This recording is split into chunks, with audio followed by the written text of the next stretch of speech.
Abby was an incredible child, really. She was really friendly, really positive, really happy, really easy. What are you doing? You biting my dress?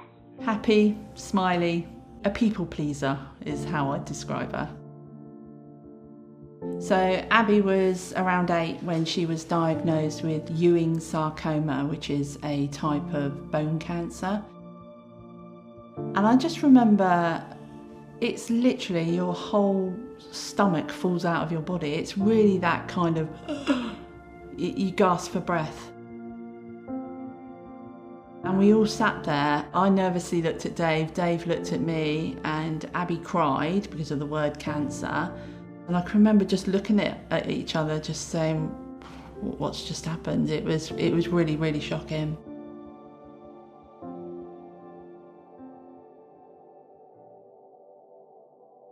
So hello, I'm Carly, I'm Pippa's mum. And I'm Pippa. Nice to meet you. So Pippa, she's very kind and caring, very, very funny, has always got a joke, haven't you? Always. Hi, I'm Indiana. I'm Natalie. Hi, I'm Matt. And we are the Chromies. We call her Little Miss Sunshine. That's what we've always called her because she's had the most sunny disposition ever since she was born. Yeah, she's very positive and helps us get through it, a journey. So we were travelling in France. That evening she was on the zip wire, then had a really bad headache. And then when she woke up in the morning, the headache was excruciating and she was just continually vomiting. So we just rushed her straight to a hospital in France. We were there a matter of hours. They did CT scans, MRI, eye test, and told us to cancel everything that we had planned because they'd found a lesion. It was just walking into a brick wall, really, and just turned our lives upside down. She'd always been intermittently unwell and she developed some pain in her back. We were concerned, so I took her to the doctor. Ultimately, they booked her in for an MRI scan. They called us up for the results and they said it was leukemia and it was just devastating. The best part about being in hospital is this. I think those initial weeks on the ward are just so traumatic, and it's almost like in a blur. You're being fed lots of information and procedures and regimes. It's all new, it's all words you don't understand. It's a minefield that you've got to try and pick your way through. We didn't actually realise that it was cancer till we were just about to leave, and they'd had a confirmation that it was a CNS neuroblastoma with FOXR2 activation. It didn't make any sense. I think for us the positive was that... Sorry, I knew I'd get upset. Sorry for a bit. Was that they could treat to cure, and that was their plan, is that they were going to treat to cure, which... Yeah, I don't think our life is even back to normal now. All the worst case scenarios run through your head, trying to keep everything stable at home. What actually kept me awake at night was we're both self-employed. Of course your welfare of your child comes first, but we still had bills to pay and we couldn't work and we just didn't know what to do. Oh my God, it's snowing! I'm comfy in my bed. Through Abby's Heroes, we found a way of rejoicing in everything that was Abby, but being able to try and change things for other people. Not that we can change their diagnosis, but we can make the experience gentler, kinder. We can throw our arms around people and be there for people. My name is Kirsten. I'm Senior Family Support Worker for Abby's Heroes, and I'm based up on the Pye and Brown ward. I love up here, chatting to the families, offering support, anything we can do for them to make their day just that little bit better. We got a knock on the door and Kirsten came in and she introduced herself and she explained what Abby's Heroes were.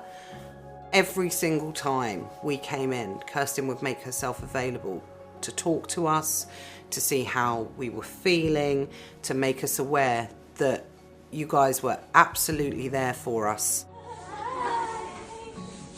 All of it, I think, is massively tricky. Being away from family for long periods of time, getting your head round how poorly they have to become to get better.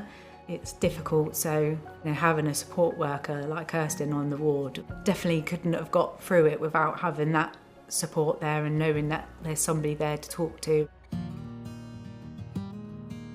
So we support families the minute they come through those doors. The first thing we do for them is we go in and we see them and give them a care and comfort bag. This has lots of bits inside of it to help them with those initial first days. We then give them a welfare pack. In the welfare pack, we have a special leaflet with a QR code which the parents can scan, and that takes them through to the office where they can then get their early days gift. We found over the years that parents spend a lot of money initially. This helps them in those early days. Kirsten speaking to so many families and experience just helped us sort of navigate through it, especially the first few months, because I think you're just a deer in headlights.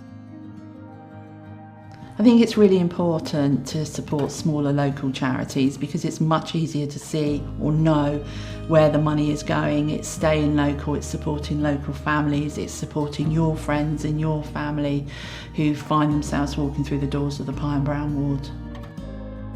Thanks to our supporters, we have been able to refurbish 2 rooms for our families. We have our family room, which is a lovely space for families just to step off of the ward. We also have our parents' kitchen, which has just been refurbished. It's lovely. It's a fully functioning kitchen. We also have a freezer in our parents' kitchen where we provide cooked meals and also ice lollies for the children and families.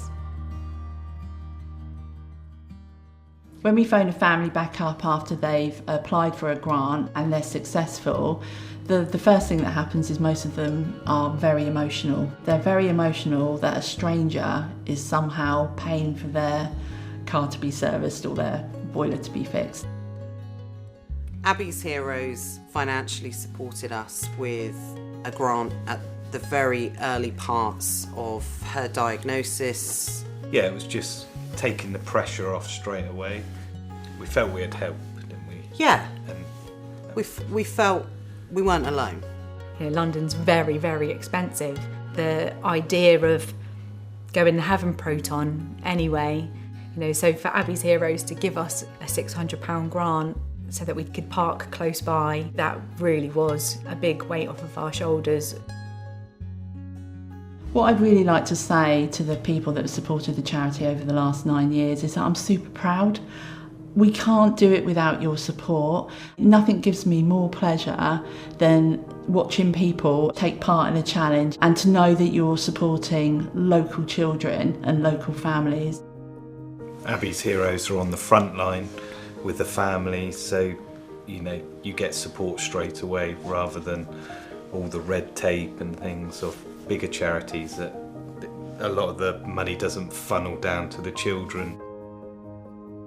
When your life is falling apart around you, having the support of Abby's Heroes, they will do everything and anything in their power to support you. I really don't think there is a worthier cause to be able to donate to. I call Abby's Heroes and people like yourself your lifesavers. You saved our lives. Legacy is a huge word and it's one that I try and avoid if I can, but I think as we're going into our 10th year, I absolutely think she would be pretty proud of what we've done. It's a joy to write her name and it's a joy to do things in her name because it was so short for her.